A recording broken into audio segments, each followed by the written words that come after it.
নাটকীয়ভাবে ড্রতে পরিসমাপ্তি ঘটল Brisbane test ম্যাচের। ভারত এবং অস্ট্রেলিয়া এখন সিরিজ 1-1 রেখে সিডনি এবং মেলবোর্ন বাকি দুটো টেস্ট ম্যাচের দিকে তাকিয়ে, অর্থাৎ 2025-এ গিয়ে অ্যাকচুয়ালি নিষ্পত্তি হবে যে বর্ডার গাভাস্কার ট্রফি কোন দিকে যাবে, কার হাতে যাবে। প্যাট কামিন্সের হাতে যাবে নাকি গোটা ভারতবর্ষের ইচ্ছে পূর্ণ করে রোহিত শর্মার কাছে যাবে। আর আজকে এই যে সব সিরিজ নিয়ে আলোচনা অদ্ভুতভাবে নাটকীয়ভাবে শেষ মুহূর্তে একদম বদলে গিয়েছে অন্য একটা সিদ্ধান্তে। বিনা মেঘে বজ্রপাতের মতো রবিচন্দ্রন অশ্বিন, ভারতীয় ক্রিকেটের possibly second biggest match winner all time লিস্টে, তিনি বিদায় নিয়েছেন ইন্টারন্যাশনাল ক্রিকেট থেকে।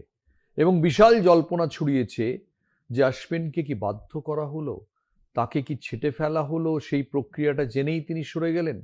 নানান কিছু উঠে আসছে যেটা শেষ দিনে গাব্বার নাটকীয়তাকে ছাপিয়ে আরো মহানাটকে চলে গেছে। আমার সঙ্গে রোজকার মতোই কলকাতা টিভির assistant sports editor Joyjyoti Ghosh. Joyjyoti, তোমার টেক অন অশ্বিনস রিটায়ারমেন্ট। বিনা মেঘে বজ্রপাত। আর যেটা আপনি বললেন অলরেডি যে কিছু তো একটা ঘটেছে নিশ্চয়ই। আজকে রবিচন্দ্রন অশ্বিন রোহিত শর্মাকে নিয়ে প্রেস কনফারেন্স করতে আসেন এবং সেখানে পরিষ্কার যেটা তিনি বলছেন যে কিছু ক্রিকেট আমার মধ্যে অবশ্যই অবশিষ্ট ছিল, তবে এই মুহূর্তে আমি এটি মানে আমার শেষ দিন আন্তর্জাতিক ক্রিকেটার হিসেবে। আর একই সঙ্গে তিনি এটাও জানালেন যে তিনি ক্লাব ক্রিকেট খেলবেন না। এবং প্রশ্নটা হচ্ছে যে হঠাৎ করে সিরিজ যেখানে চলছে, এত একটা গুরুত্বপূর্ণ সিরিজ চলছে বর্ডার গাভাস্কার, তার মাঝে তার এই সিদ্ধান্ত। এবার রোহিত শর্মা বলছেন প্রেস কনফারেন্সে যে পার্থে যখন তিনি আসলেন, মানে ইন্ডিয়া থেকে যখন পার্থে তিনি আসলেন রোহিত শর্মা, তখন থেকেই নাকি এই গুঞ্জনটা শোনা যাচ্ছিল যে রবিচন্দ্রন অশ্বিন তিনি আর কন্টিনিউ করতে চান না। এবং তারপর নাকি অ্যাডিলেডে তাকে মানানো হয়েছে, তিনি খেলেছেন অ্যাডিলেডে। আর তারপর রোহিত শর্মা এটাও বলছেন তিনি হয়তো ভাবছেন যে এই প্লেইং 11-এ তার জায়গা হচ্ছে না। এবং তারপর রোহিত শর্মাকে অশ্বিন বলেছেন যে যদি আমি চূড়ান্ত 11-তে নাই থাকি, তার থেকে ভালো আমি গুড বাই জানাই। তাই কিছু একটা তো হয়েছে, আর যার জন্য আজকে রবিচন্দ্রন অশ্বিন এসছেন এবং ভারতীয় সময় 11:18 তিনি তার রিটায়ারমেন্ট ঘোষণা করেছেন। সাংবাদিকদের কাছ থেকে একটাও প্রশ্ন নেননি। তাই কিছু সাসপেন্স অবশ্যই ব্রিসবেনে অবশিষ্ট রয়েছে, এটা বলাই যায়। আমি আপনাদের দর্শকদের উদ্দেশ্যে বলি যে রবিচন্দ্রন অশ্বিনের স্টেটমেন্টে একটা জিনিস ভীষণ ভীষণ আশ্চর্যজনক। কোনটা আশ্চর্যজনক? তিনি অশ্বিন বলেছেন, I feel there is a bit of punch left in me, but I would rather showcase that in club level cricket. মানে আমার মধ্যে পেট্রোল রয়েছে, কিন্তু আমি সেটা ক্লাব লেভেল ক্রিকেটে দেখাবো। তার মানেটা কি? এরম কেউ কোনোদিন বলেছে? লোকে যখন পেট্রোল ফুরিয়ে যায় ভেতরে, যে পাঞ্চ যখন ফুরিয়ে যায়, তখন সে ইন্টারন্যাশনাল ক্রিকেট থেকে চলে যায়। অর্থাৎ এটা খুব অভিমানের কথা এবং হতাশার কথা মনে হচ্ছে যে I feel there is still bit of punch left in me, but rather showcase that in international in club level cricket. তার মানে আমি চেন্নাইয়ের ক্লাবে সেই জ্বালানিটাকে দেখাবো, কিন্তু বিশ্ব ক্রিকেট থেকে সরিয়ে নেবো। এটা তো চরম অভিমানের কথা। প্রশ্ন হচ্ছে অশ্বিনের এমন অভিমান হলো কেন? আমি জানি আপনাদের ফোন লাইন খোলা, অনেকে ফোন করছেন, আপনাদের সবাই খুব আশ্চর্য যে এরম ঘটনা কেন ঘটলো। আমার নিজের মনে হয় যে অশ্বিন কোনোভাবে বুঝেছেন যে টিম ম্যানেজমেন্টের যে ভাবনা চিন্তা, সেটাতে তিনি ফিট করছেন না। স্পেশালি গৌতম গম্ভীর, যিনি কোচ হয়ে এসেছেন, তার দৃষ্টিভঙ্গিটা অন্যরকম। একটা কথা মনে রাখবেন যে গম্ভীরের সঙ্গে এমনিতে কিন্তু অশ্বিনের, অন্তত তিনি কোচ হওয়ার আগে পর্যন্ত দুর্দান্ত সম্পর্ক ছিল। আমার মনে হয় বলতে বলতে একজন দর্শক ফোন করেছেন, আমি এই প্রসঙ্গতে আবার আসছি, কিন্তু তাকে এক দর্শক কি বলছেন দর্শক বন্ধু ওটা শুনি। বলুন। হ্যাঁ, আমি প্রিয়জিৎ দাস বলছি ব্যান্ডেল থেকে। হ্যাঁ বলুন। হ্যাঁ, আমার প্রশ্নটা হচ্ছে আজকে তো রবিচন্দ্রন অশ্বিন রিটায়ার নিল, মোটামুটি টিম ম্যানেজমেন্টের সবাই মোটামুটি বুঝে গেছিল আজকে হয়তো রিটায়ারমেন্ট করবে, হয়তো অশ্বিন ঘোষণা করবে। তাহলে যখন অস্ট্রেলিয়া আজকে ফার্স্ট ইনিংস যখন ব্যাট করছে, থার্ড ইনিংস যখন ব্যাট করছিল মর্নিং এ, তখন কি লাস্ট 2 ওভার বা 5 ওভারের জন্য অশ্বিনকে গার্ড ওভার দিয়ে সাবস্টিটিউট হিসেবে মানে মাঠে আনা যেত না, এটা গার্ড ওভার দেওয়ার জন্য? আর একটা সেকেন্ড প্রশ্ন হচ্ছে রবিচন্দ্রন অশ্বিন 3টে ইনিংসের আমি কথা বলছি, 2013 চ্যাম্পিয়ন্স ট্রফি ফাইনালে লাস্ট ওভারে ম্যাচ বার করে দেওয়া, 2021-এ সিডনিতে হনুমা বিহারির সঙ্গে পার্টনারশিপ, যেখানে টেস্ট ম্যাচটা ড্র করেছিল। আর 2022-এ পাকিস্তানের সঙ্গে মেলবোর্নে ম্যাচ, যেখানে একটা হোয়াইট বল জাস্ট না খেলে সেভ করেছিল, সেখানে ইন্ডিয়াকে জিতিয়ে দিয়েছিল 2 বলে যখন 2 রান দরকার। এই তিনটির মধ্যে কোন ইনিংসকে আপনারা সেরা বাঁচবেন? খুব ভালো বললেন আপনি, ব্যান্ডেল থেকে বলছেন, রিয়েল ক্রিকেট ভক্ত। একটা ফোর্থ ইনিংস আমি যোগ করতে চাই, সেটা হচ্ছে বাংলাদেশে একটা পার্টনারশিপ, যে পার্টনারশিপটা না হলে, ঠিক পার্টনারশিপটা কার সঙ্গে হয়েছিল আমার মনে পড়ছে না, বাট ওই পার্টনারশিপটা না হলে ভারত সিরিজ হেরে ফেরে, সেই পার্টনারশিপটা অশ্বিন করেছিলেন। আপনার প্রথম প্রশ্নটাও খুবই ইন্টারেস্টিং। আমি বলবো যে আবার বলছি, আপনি রিয়েল ক্রিকেট ফ্যান, কারণ আপনি যে ভেতরে ঢুকে প্রশ্নটা করেছেন। অশ্বিন ব্যাটসম্যান হিসেবে বিভিন্ন সময় নির্ভরযোগ্যতা প্রমাণ দিয়েছেন, 5টা সেঞ্চুরি আছে তার। এরপরেও তাকে কেন অলরাউন্ডার বিবেচনা করা হয়নি, এটা ভাবা খুব আশ্চর্যের। এবং আমাদের দেশে একটা প্রবলেম হচ্ছে যে আমরা কোনো ব্যাটসম্যান 7টা ইনিংসে ব্যর্থ হলেও আমরা বলি সে ফর্মে ফিরবে।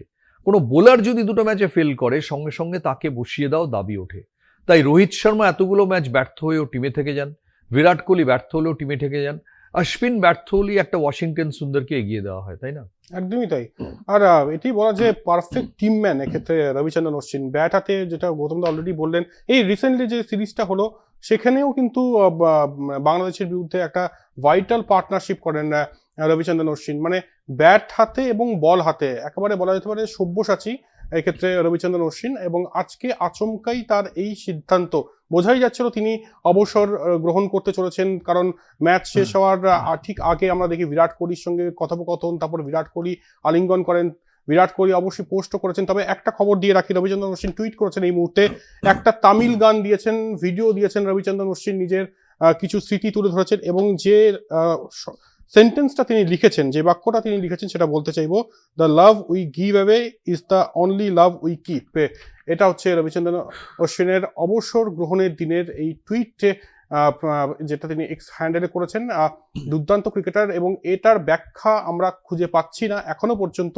গতকাল হরভজন সিং বলেছিলেন মেলবোর্নে রবিচন্দ্রন অশ্বিনকে দেখতে চাই, ড্রপ ইন পিচ, 2জন স্পিনার খেলানো উচিত। আজকে হঠাৎ করে এই সিদ্ধান্ত, এবং তারপর হরভজন সিং, আরও এক কিংবদন্তি ভারতীয় স্পিনার, তিনি বলছেন যে এই মাঝপথে থেমে যাওয়ার কারণটা ঠিক বোঝা যাচ্ছে না। কোথাও যেন 2008-এর অনিল কুম্বলে বোঝা গিয়েছিল, 2008-এর অনিল কুম্বলে চোট পেয়েছিলেন, তিনি কন্টিনিউ করতে চাইছিলেন না, ফিরোজ শাহ কোটলায় তিনি জবনিকা টানেন। 2014 সেই মেলবোর্ন ক্রিকেট গ্রাউন্ডে টেস্ট ম্যাচের পর মহেন্দ্র সিং ধোনির অবসর গ্রহণ, তখনও সিরিজ চলছে। আজকে আরো একবার ব্রিসবেন, যেখানে টেস্ট চলছে, মানে টেস্ট শেষ হয়েছে, সিরিজ এখনো অবশিষ্ট, তার মাঝে রবিচন্দ্রন অশ্বিনের মতো কিংবদন্তির অবসর গ্রহণ অনেক প্রশ্ন কোথায় জন্ম দিল গৌতম দা? না, প্রথম কথা হচ্ছে যে ধোনি বা কুম্বলের সঙ্গে এটা ঠিক তুলনা হয় না। কুম্বলেরটা বাধ্য হয়ে চোটের জন্যে, ধোনিরটা স্ব ইচ্ছায়। অশ্বিনেরটা, যেটা এই ভদ্রলোক ব্যান্ডেল থেকে বললেন, খুব ভালো বলেছেন, যে অশ্বিন যদি চলে যান তাকে তো 2-3 ওভারের জন্য মাঠে নামানো যেত, তাকে তো একটা আলটিমেট গার্ড অফ অনার দেওয়া যেত। এই মুহূর্তে একজন দর্শক বন্ধু রয়েছেন আমাদের সঙ্গে। কে রয়েছেন, কোথা থেকে রয়েছেন, কে রয়েছেন এই মুহূর্তে আমাদের সঙ্গে? কোন দর্শক বন্ধু রয়েছেন এই মুহূর্তে আমাদের সঙ্গে? আমি সমীর চক্রবর্তী কল্যাণী থেকে বলছি। হ্যাঁ, প্রশ্ন। হ্যালো, হ্যাঁ বলুন প্রশ্ন আপনার। হ্যাঁ হ্যালো, আপনার টিভিটা মিউট করুন এবং প্রশ্নটা বলুন। হ্যাঁ মিউট করছি। হ্যালো, হ্যাঁ শুনতে পাচ্ছি, আপনার প্রশ্নটা একবার বলুন। কল্যাণী থেকে বলছি। শুনতে পাচ্ছি আপনার প্রশ্ন। হ্যাঁ, আমার প্রশ্নটা হচ্ছে রবিচন্দ্রন অশ্বিন কেন আচমকা রিটায়ারমেন্ট ঘোষণা করলেন? এটা কি প্রত্যেকের চাপের জন্য করলেন, ওপরের চাপের থেকে? যেমন এক এক করে করেছেন টেন্ডুলকার, অনেকেরই নাম আসে পরপর, যেদের রিটায়ার করিয়ে দেওয়া হয়েছে জোর করে। তাদের খেলা এখনো অস্তিত্ব ছিল কিছু কিছু, সেগুলোকে না বিবেচনা করেই এদেরকে বাদ দিয়ে দেওয়া হচ্ছে। আমরা কি সেরকম কিছু পেয়ে গেছি? রবিচন্দ্রন অশ্বিনের বিকল্প হিসেবে কিছু পেয়েছি? এটা আমার জানার। অনেক ধন্যবাদ সমীর চক্রবর্তী, আপনাকে ধন্যবাদ। কল্যাণী থেকে আপনি প্রশ্ন করেছেন। দেখুন, অশ্বিনের বিকল্প নিশ্চয়ই ওয়াশিংটন সুন্দর নন। আমার মনে হয় না ওয়াশিংটন সুন্দর নিজেও সেটা মনে করেন বলে। এটা গভীর আশ্চর্যজনক যে সামনে 2টো ম্যাচ মেলবোর্ন সিডনি, যেখানে স্পিনিং সহায়ক উইকেট হয়, ভারত ভালো রেজাল্ট করে। তার মানে নিশ্চয়ই অশ্বিন আজ পেয়েছিলেন যে মেলবোর্ন এবং সিডনিতে যে সম্ভাব্য 11 তাদের তিনি থাকবেন না। এবং এটা গভীর, আবার বলছি, আশ্চর্যজনক। কোচ গৌতম গম্ভীরের সঙ্গে তার সম্পর্ক অন্তত গম্ভীর কোচিং নেওয়ার আগে অবধি খুব ভালো ছিল। অশ্বিন একাধিকবার বলেছেন যে টি-20 ক্রিকেটে গম্ভীরের চেয়ে ভালো ক্যাপ্টেন তিনি দেখেননি। কিন্তু সেই ক্যাপ্টেন দেখা একরকম, আর ক্যাপ্টেন যখন কোচ হয়ে যায়, যে ক্যাপ্টেনের আন্ডারে তিনি সেরকম খেলেননি টি-20-তে, সেটা আবার অন্যরকম হয়ে যায়। মনে হয় কোথাও এই যে গম্ভীরের যে ক্রিকেট দর্শন, নীতিশ রেড্ডি নামিয়ে দাও, ওয়াশিংটন সুন্দর একটু ব্যাট, অর্থাৎ সাদা বলে লাল বলে নামিয়ে দাও টুক করে, সেটা বোধহয় অশ্বিনের সঙ্গে, চিন্তাধারার সঙ্গে যাচ্ছিল না। কারণ এরকম ভারতীয় ক্রিকেটে এরকম নমুনা আমি সত্যি মনে করতে পারছি না যে সিরিজের মধ্যে হঠাৎ করে 2টো টেস্ট বাকি লিডিং স্পিনার বলছে আমি আর খেলবো না। একদম আশ্চর্যজনক ঘটনা। আমরা যাচ্ছি একটা ছোট বিরতিতে, বিরতির পর আবার আমরা ফিরে আসবো আপনাদের সঙ্গে এই 1x ব্যাট নিবেদিত স্টেডিয়াম বুলেটিনে। কোথাও যাবেন না প্লিজ, অশ্বিন নিয়ে আরো অনেক গল্প বলব। ফিরে এলাম 1x ব্যাট নিবেদিত স্টেডিয়াম বুলেটিনে। আপনাদের বলেছিলাম যে বেশিক্ষণ ব্রেকে থাকবো না, ঠিক দেখুন ফেরত এলাম। আবার সে অশ্বিন নিয়ে আলোচনা করতেই হচ্ছে, কারণ অশ্বিন আজকের এই দিনটাতে অশ্বিন সবচেয়ে গুরুত্বপূর্ণ মানুষ হয়ে দাঁড়িয়েছেন ব্রিসবেন টেস্টের মহানাটকীয়কে ছাপিয়ে গিয়ে। এবং প্রশ্ন হচ্ছে যে 2টো ম্যাচ বাকি থাকতে, আবার বলছি যে কোচ কি পারতেন না অনুরোধ করতে? ভারতীয় বোর্ড কি বলতে পারতো না যে 2টো টেস্ট ম্যাচ বাকি আছে, এটা মর্যাদার লড়াই, বর্ডার গাওয়াস্কর ট্রফি, থেকে যাও, রিটায়ার করো দেশে ফিরে?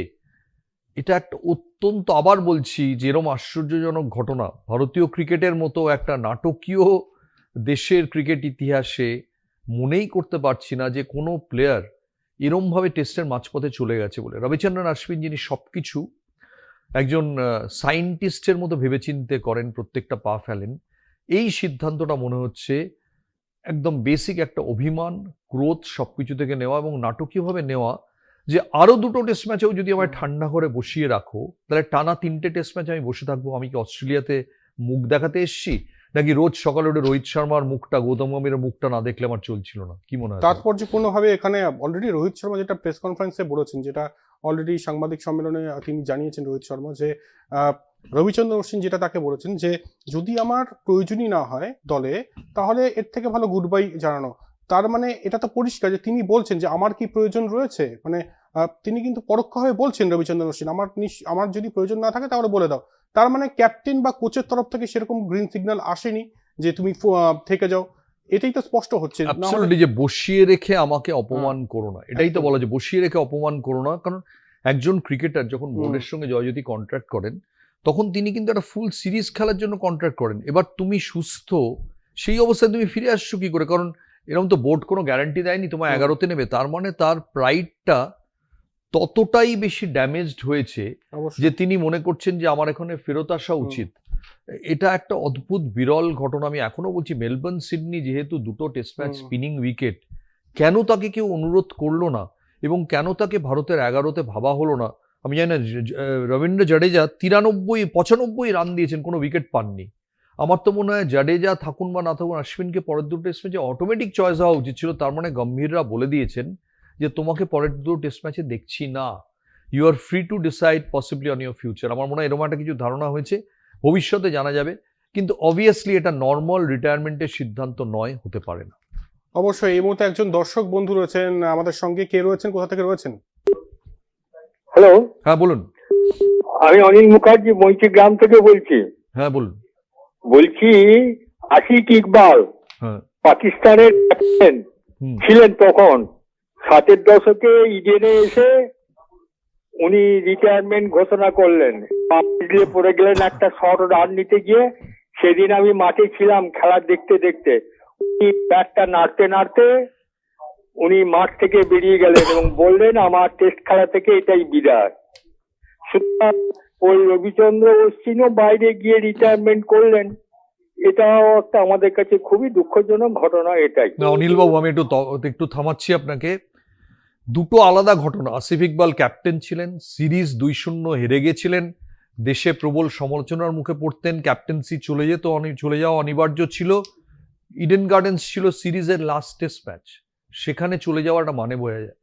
সিরিজের মাঝখানে একমাত্র মহেন্দ্র সিং ধোনি এভাবে সরে গেছেন, ক্যাপ্টেন্সি ছেড়ে দিয়েছেন। এছাড়া টিমের বাইরে থেকে এরম খেলা ছেড়ে দিয়েছেন, এরম ঘটনা কিন্তু আর নেই।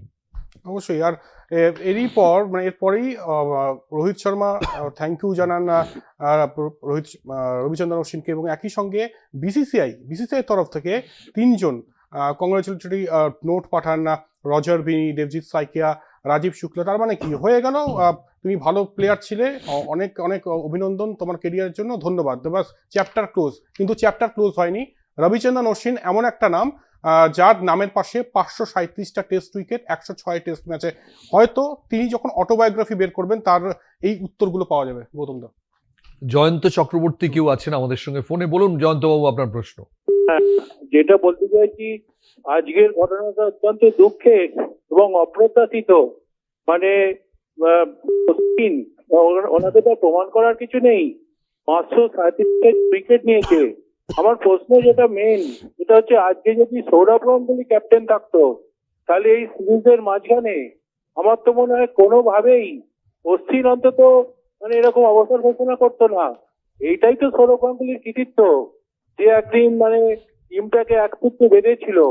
মানে অশ্বিন আজকে অবসর গ্রহণ করলো আদৌ, নাকি অবসর গ্রহণ করতে তাকে বাধ্য করা হলো? সেই জন্যই বললাম কথাটা অত্যন্ত দুঃখের। এবং সৌরভ গাঙ্গুলির নামটা উচ্চারণ করলাম এই কারণেই, কারণ সৌরভ গাঙ্গুলি প্রত্যেকটি প্লেয়ারের পালস অন্তত বুঝতে পারতো। এইটুকুই আমার বলার ছিল। ধন্যবাদ, নমস্কার।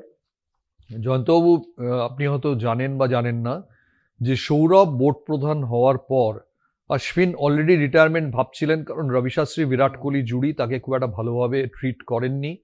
সৌরভ তাকে আবার মূল স্রোতে ফেরত আনেন, এবং ওয়ানডে ক্রিকেটে আবার যে অশ্বিন ফেরত আসেন সাদা বলের ক্রিকেটে, সেটা অনেকটাই সৌরভের তাতে কন্ট্রিবিউশন ছিল। এবার এক্ষেত্রে বোঝাই যাচ্ছে যে ও যখন বললো জয়জ্যোতি যারা বই লিখবেন আসবেন, আমরা তাতে একটা লাইন থাকবে যে ভারতীয় ক্রিকেটে টিকে থাকতে হলে আপনার একটা গডফাদার দরকার। অবশ্যই। আরেকটা গৌতম দা এখানে কোয়েশ্চেন, যে রোহিত শর্মা একটা সেন্টেন্স বলেছেন যে সাম ডিসিশনস আর ভেরি পার্সোনাল। এখানে সিদ্ধান্তটা তো পার্সোনাল ছিল না, কারণ যেখানে অশ্বিন অলরেডি জানাচ্ছে যে আমার যদি প্রয়োজন না হয়, তার মানে তিনি তো জানিয়েছেন। তারপরেও গৌতম গম্ভীর বা রোহিত শর্মার তরফ থেকে এরকম কোন রকম গ্রিন সিগন্যাল এলো না কেন, কি মনে হয়?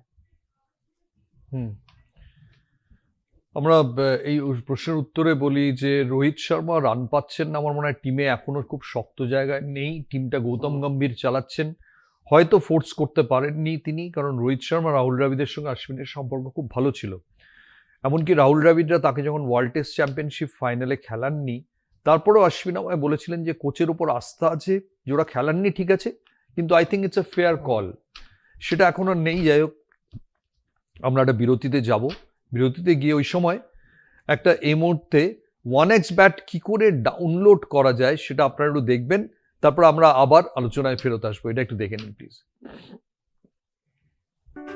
লিংক যদি থাকে লিংকে ক্লিক করতে হবে, তারপর একটা ইন্টারফেস দেখা যাবে। অ্যান্ড্রয়েড আর আইওএস এর জন্য আলাদা আলাদা লিংক থাকবে। যেটা দরকার সেটাতে আপনি ক্লিক করবেন। তারপর আপনাকে ডাউনলোড অপশন দেখাবে। ডাউনলোডের পর ওপেন অপশন দেখাবে।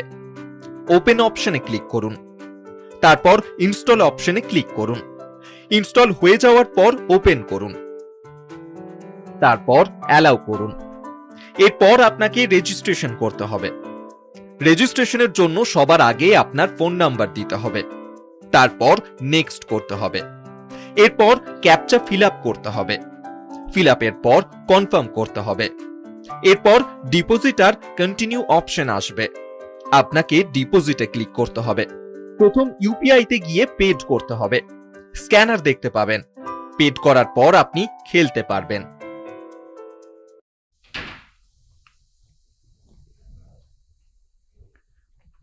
আলোচনায় আবার আমরা ফিরলাম। এই রবিচন্দ্রন অশ্বিন চলে যাওয়াটা এরম একটা ব্যাপার একটা টিমের মনোবলের পক্ষে খুব একটা ভালো নয়। যদিও দেখা গেল যে ভারত দারুণ একটা ফাইট ব্যাক করলো লাস্ট দিনে। গোটা পরিস্থিতির সম্পর্কে তোমার কি ধারণা? এখান থেকে তো যেটা বলার আজকে, যে অনেকগুলো পজিটিভ নোটস নিয়েছে। যদি আমি অশ্বিন চ্যাপ্টারটা দূরে রাখি, অশ্বিন চ্যাপ্টারটা বাইরে রেখে যদি আলোচনা করি, তাহলে অবশ্যই বেশ কিছু পজিটিভ নোটস রয়েছে। কারণ ভারত যেভাবে কামব্যাক করেছে, প্রথম কথা হচ্ছে যেভাবে পার্টনারশিপ, শেষ উইকেট যে পার্টনারশিপটা আকাশদীপ এবং জসপ্রীত বুমরার মধ্যে হয়েছে, সেটার অবশ্যই অ্যাপ্রিসিয়েট করতে হবে। এবং সব থেকে উল্লেখযোগ্য যেটা, যে ফলো অন বাঁচানোর পর এইভাবে সেলিব্রেশন ভারতীয় ড্রেসিং রুমে এর আগে কবে দেখেছি মনে পড়ছে না। এরপর ভারতীয় বোলাররা বোলিং করতে আসেন, আবারও ব্রিসবেনে সেই বুমরা ম্যাজিক, মানে যে কোনো উইকেটেই বুমরা ম্যাজিক চলবে, এটা একদম কনফার্ম। জসপ্রীত বুমরা আবারও 3টি উইকেট নিলেন, আকাশদীপ 2টি উইকেট নিলেন, একই সঙ্গে সিরাজ ছন্দে একটু দেখা গেল তিনিও 2টি উইকেট নিলেন, 7 উইকেট পতন হয় অস্ট্রেলিয়ার। এবং 76 প্রথম ইনিংসে, হ্যাঁ। সেকেন্ড ইনিংসে 18-3, তার মানে হচ্ছে 94 রানে 9 উইকেট। একদম 94 রানে 9 উইকেট। তাই এটাই বলা যে দুর্ধর্ষ জসপ্রীত বুমরা। অস্ট্রেলিয়া অবশ্যই সেকেন্ড ইনিংসে চাপে ছিল। যদি ম্যাচটা হতো তাহলে মিরাকেল কিছু ঘটতো কিনা সেটা তো পরের ব্যাপার, তবে সব থেকে বড় মিরাকেলটা বোধহয় ম্যাচ মানে ড্র হওয়ার পরই ঘটলো। আরেকটা হচ্ছে যে মেলবোর্ন আর সিডনির জন্য আরেকটা ভালো খবর যে হ্যাজেলউড আবার বাইরে চলে গেছেন। কুচকিতে লেগেছে ট্র্যাভিস হেডের, যদিও প্যাট কামিন্স বলেছেন ট্র্যাভিস হেড ঠিক খেলবেন, কিন্তু কুচকিতে চোট আছে। অস্ট্রেলিয়া অস্বস্তিতে আছে। অস্ট্রেলিয়া অস্বস্তিতে রয়েছে এবং সব থেকে বড় ব্যাপার হচ্ছে হ্যাজেলউড, যিনি উইকেট টেকিং বোলার, এবং গতকাল বারবার বলা হচ্ছিল একটা কথাই, যদি ভারতকে দিয়ে দেয়, ডিক্লেয়ার করে দেয়, তাহলে কিন্তু মিচেল স্টার্ককে বোলিং করতে হবে এবং প্যাট কামিন্সকে বেশি বোলিং করতে হবে। হ্যাজেলউড চলে যাওয়াটা অবশ্যই একটা কিন্তু বড় মানে ব্ল্যাক স্পট অস্ট্রেলিয়ার তরফ থেকে বলতেই হবে। এবং এরপর আমরা যেটা আসবো সেটা হচ্ছে কুইজ। প্রত্যেক দিন আমরা প্রচুর কুইজের অ্যান্সার পাচ্ছি, আর কুইজের গতকালের যে প্রশ্নটা ছিল যে আমি ভারতীয় অধিনায়ক, সফল ভারতীয় অধিনায়ক, ছোটবেলায় আমার জন্মদিন যবে পালন করা হয়েছিল সেই দিন আমার বাবার মৃত্যু হয়, আর তারপর আমার জন্মদিন পালন করা হতো না। এরপর 70 বছর পর পরিবারের উৎসাহে, আত্মীয় স্বজনের উৎসাহে আমার জন্মদিন আবার পালন করা হয়, তার কয়েক মাস পর আমার মৃত্যু হয়। আমি কে? অ্যান্সারটা হচ্ছে মনসুর আলী খান পাতৌদি। কজন দিয়েছেন? খুব বেশি কিন্তু উত্তর পাইনি, তবে যিনি উইনার তার নাম হচ্ছে মৈনাক বর্মন, বারাসাতে। অনেক অভিনন্দন আপনাকে। আমাদের এই গিফটটা দিচ্ছে অ্যাশিওর, এবং প্রত্যেকদিন আমরা নতুন নতুন কোয়েশ্চেন আনছি অবশ্যই, আর যিনি জিতেছেন তাকে অবশ্যই অনেক অভিনন্দন। অ্যাশিওর এই প্রথম ইটালি, সুইজারল্যান্ড, না, না, আমেরিকা, কলকাতা এসব জিতেছে। বাইরে একটা বারাসতের লোককে প্রাইজ দিল জয়জ্যোতি। আজকের কুইজের প্রশ্নটা বলি যে আমি ছিলাম ব্যাটসম্যান, তারপরে আমি হয়ে গেলাম পেসার, তারপরে আমি হয়ে গেলাম স্পিনার। আমি ছিলাম ব্যাটসম্যান, হয়ে গেলাম পেসার, তারপরে হয়ে গেলাম স্পিনার, আর থেকে গেলাম তাই। আমি কে? শুরু করেছিলাম ব্যাটসম্যান হিসেবে, আন্ডার 15 লেভেলে ব্যাটসম্যান হিসেবে খুব নাম ছিল, পেসার হওয়ার চেষ্টা করছিলাম, তারপরে হয়ে গেলাম স্পিনার। আমি কে? এই উত্তরটা আগামীকাল সকাল 8টার মধ্যে। আর মেলবোর্ন আর সিডনিতে কি হবে সেই কুইজের উত্তর দাও। মেলবোর্ন আর সিডনিতে আশা তো রয়েছে ইন্ডিয়ার তরফ থেকে, ইন্ডিয়া একটা হলেও জিতবে। তবে WTC র্যাঙ্কিং এ কিন্তু যেটা দেখা যাচ্ছে, WTC ফাইনাল খেলতে হলে দুটোই জিততে হবে, তাই দুটোই কার্যত নকআউট হয়ে গিয়েছে ভারতের সামনে। আর এখান থেকে ফিনিক্সের মতো ভারত কামব্যাক করতে পারবে কিনা, ভারত জিততে পারবে কিনা এই দুটো টেস্ট ম্যাচ, সেটা তো সময় বলবে, তবে আশাবাদী হতে ক্ষতি নেই। অ্যাবসলিউটলি। এবং ভারত আজকে যেভাবে প্রত্যাঘাত করেছে তাতে কিন্তু ভারতীয় টিমের যদি মনোবলটা বেড়ে যায়, অশ্বিনের ঘটনাটা হঠাৎ করে একটা মনোবলকে কিছুটা, আমি বলবো যে একটা পজে এনে দিয়েছে। হঠাৎ করে এই ঘটনাটা কেউ ভাবেননি, ছন্দপতন হয়েছে, কিন্তু যেভাবে ভারতীয় বোলাররা আজকে কামব্যাক করেছেন তাতে মনে হচ্ছিল কোথাও যে গাব্বা থেকে ভারত যে একদম একটা নেতিবাচক মানসিকতা নিয়ে ভারতের অপসারণ ঘটছিল, সেটা কিন্তু হচ্ছে না। ভারত কিন্তু গাব্বা থেকে খিড়কির দরজা দিয়ে বেরোচ্ছে না, ভারত গাব্বা থেকে সদর দরজা দিয়েই বেরোচ্ছে, বেরিয়ে মেলবোর্নে যেটা বক্সিং ডে টেস্ট ম্যাচ শুরু হবে সেটার জন্য, এবং 2025-এ যেটা নববর্ষে শুরু হবে সিডনির পর, অর্থাৎ সিডনিতে নববর্ষ কেটে যাবে প্রথম সেকেন্ড দিন 3 জানুয়ারি থেকে। সিডনিতে বরাবর সিডনিতে নববর্ষ পালন একটা বিশাল একটা পৃথিবীর উৎসবের মতো। সিডনিতে দূর দূরান্ত থেকে সবাই নববর্ষ দেখতে আসেন, ক্রিকেটাররাও দেখতে যান সিডনিতে সেই নববর্ষ। কিন্তু সেই সিডনিতে নতুন বছরে নিষ্পত্তি হবে বর্ডার গাভাস্কর ট্রফি সিরিজে। যে টিমই এগিয়ে যাক এখানে, যে 2-1 এগোয়, সিডনি ফয়সলা করবে বর্ডার গাভাস্কর ট্রফি কার হাতে যাবে। কিন্তু তার আগে এটা খুব দুঃখজনক বিদায় ঘটলো যে 2024-এ রবিচন্দ্রন অশ্বিন ঝরাপাতা হয়ে গেলেন ভারতীয় ক্রিকেট থেকে, যিনি অনিল কুম্বলের পরে ভারতীয় ক্রিকেটের greatest ever match winner. Kumble যদি 1 নম্বর হন, অশ্বিন তাহলে 1-এর কাছাকাছি থাকা 2, কিন্তু কোনো মর্যাদা পেলেন না। না হলেন তিনি ভারতীয় দলের ভাইস ক্যাপ্টেন, কোনোদিন ক্যাপ্টেন্সির জন্য ভাবা হলো না, বারবার করে বাদ পড়লেন বিদেশের মাঠে দেশে এত ম্যাচ জেতানোর পরেও। কারণটা আবার ঘুরে ফিরে সেই জয়জ্যোতি, যে কোনো গডফাদার ছিল না তার।